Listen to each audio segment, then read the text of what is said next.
bills are spread out on the table again tonight, and the numbers do not work no matter how you move them around. I am not going to pretend I do not see the fear sitting in that quiet kitchen with you. You have added the same column 3 times now, hoping the total will somehow come out different. It did not, and the next due date is still circled on the calendar, waiting. But you are more than a balance you cannot pay.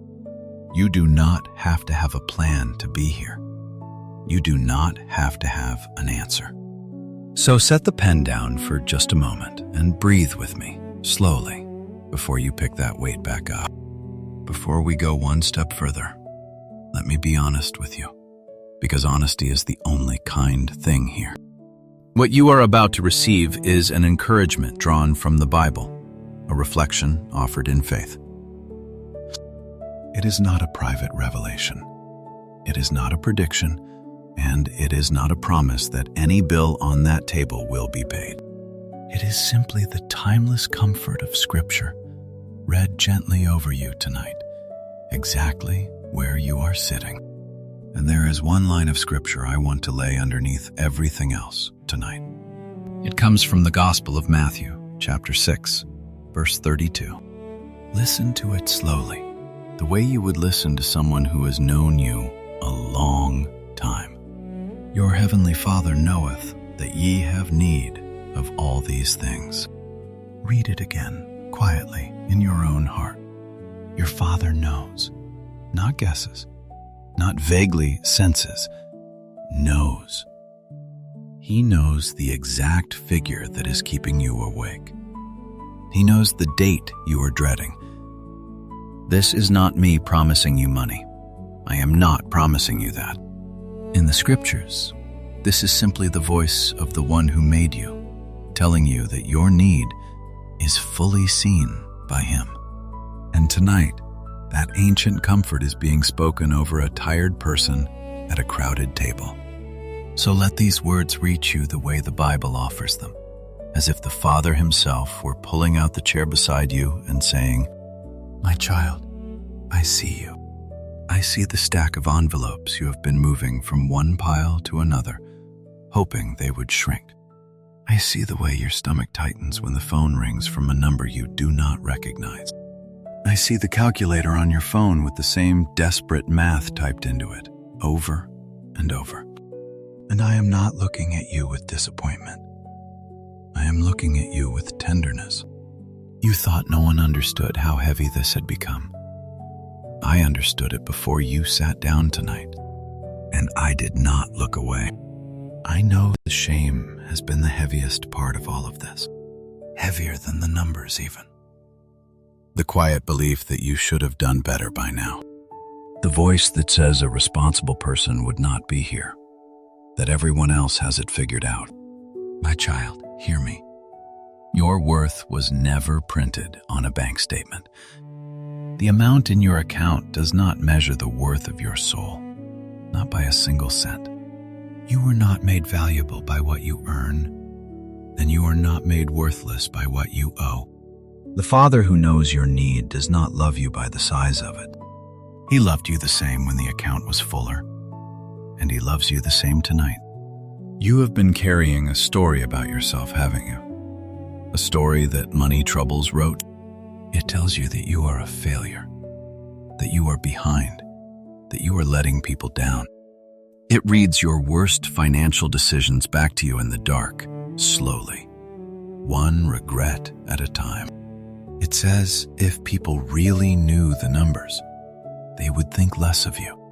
But that story is not the truth about you, and it is not the voice of the one who made you. So when that old story starts again tonight, answer it gently with what is true. When it says you are a failure, the truth says your Father knows your need, and you are still his. When it says you are alone in this, the truth says you were never carrying it unseen. When it says your worth is in your wallet, the truth says you are worth far more than that, and always were. You do not have to win the argument with the shame tonight. You only have to stop agreeing with it.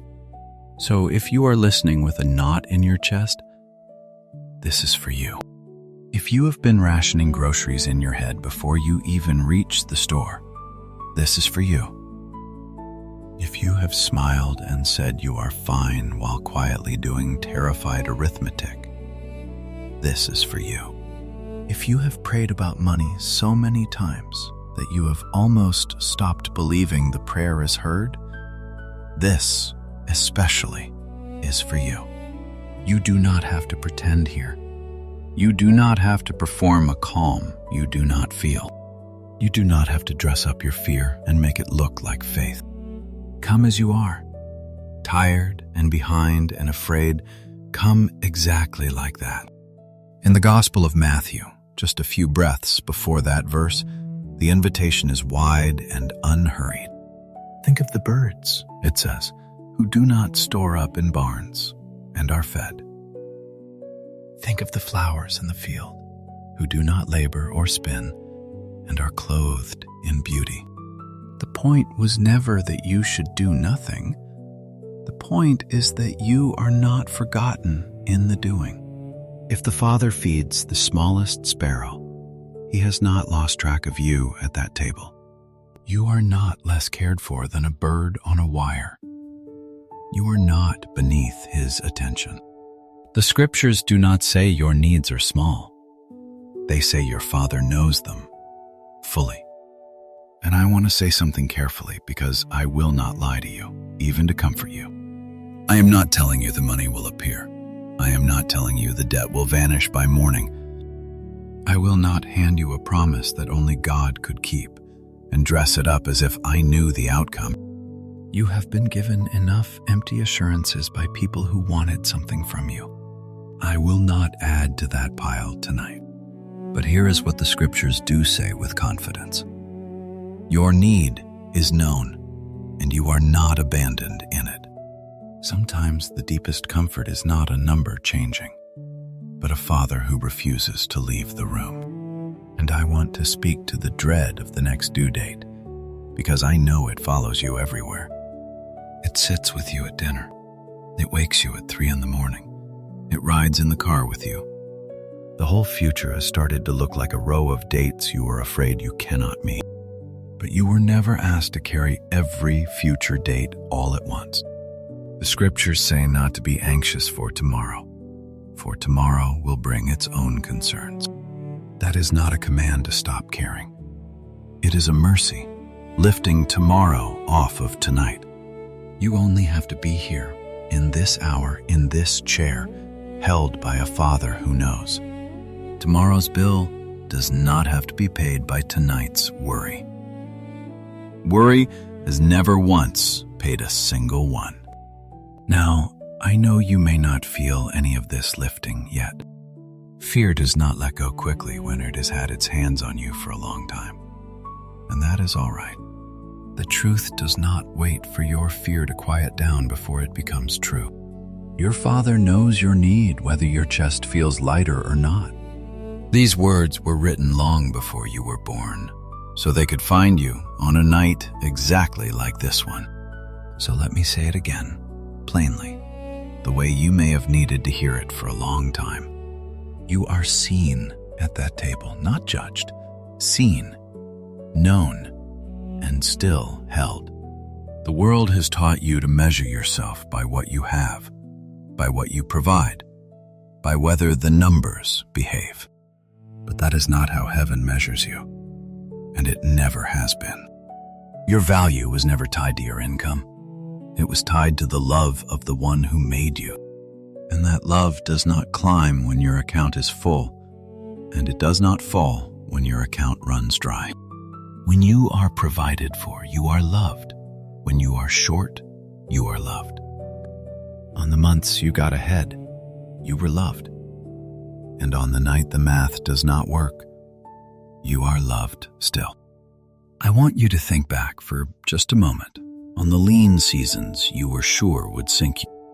The stretch when you did not know how it would get covered, and somehow it was. The bill you thought would bury you, that you are now looking back on the other side of. Do you ever wonder how you made it through those? How the gap got crossed? How a way appeared on a week when you could not see one anywhere? The scriptures would not call that luck. They would call it a Father who knew your need then too. You did not come this far because the numbers always cooperated. You came this far because you were held. Even on the nights the table looked exactly like it looks right now. And here is something the fear has been hiding from you underneath all this arithmetic.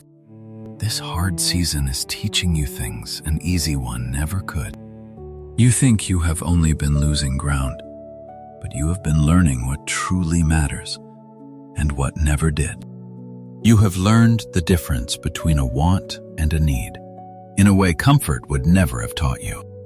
You have grown a compassion for other struggling people that you did not have before this. You will never again roll your eyes at someone counting coins at the register. You know now, the lack was never sent to define you, but it is making you tender in a way that will outlast it. One day you will sit beside someone afraid at their own table, and you will know exactly what to say. Nothing you are walking through right now is going to be wasted. And let me speak gently to the comparison that has been quietly stealing your peace. You have scrolled past other people's lives and decided you are failing at yours. Their cars, their homes, their easy talk of vacations, all of it, a yardstick you never agreed to be measured by. But you do not know their numbers. You only know your fear held up against their surface. You are not a lesser person because your margins are thinner this year. The scriptures are full of people the world counted poor, who heaven counted deeply loved.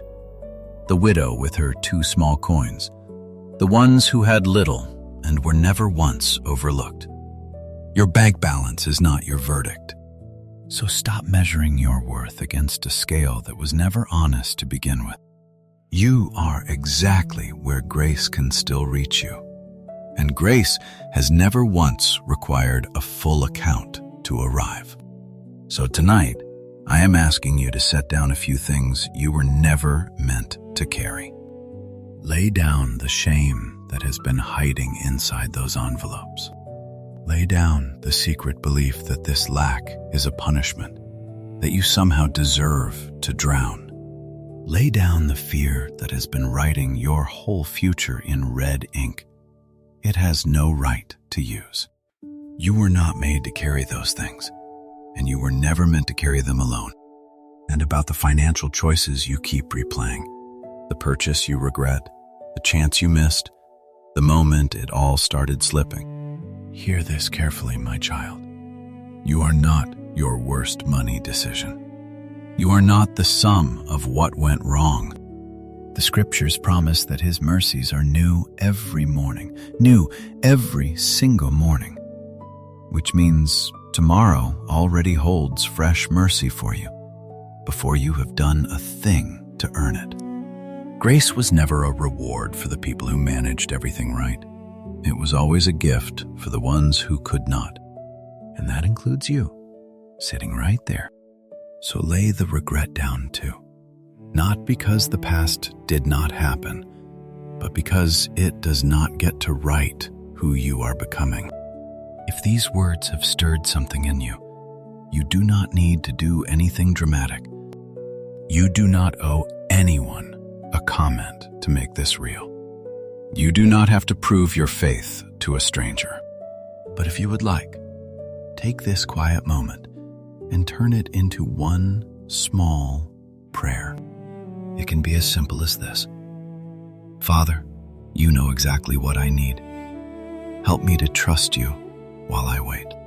There are no perfect words for this. The scriptures show God meeting people in groans and whispers and prayers too tired to finish. Your honesty is enough. Your plain, frightened honesty is enough. And if someone you love is afraid at their own table tonight, you are welcome to quietly share this with them, not as a chain, not as a demand, just as a kindness. the way you would slide a warm meal toward someone who is hungry. Now, here is one gentle but important reminder, and I will not rush past it. Faith is a deep comfort, but it is not a substitute for practical help with money.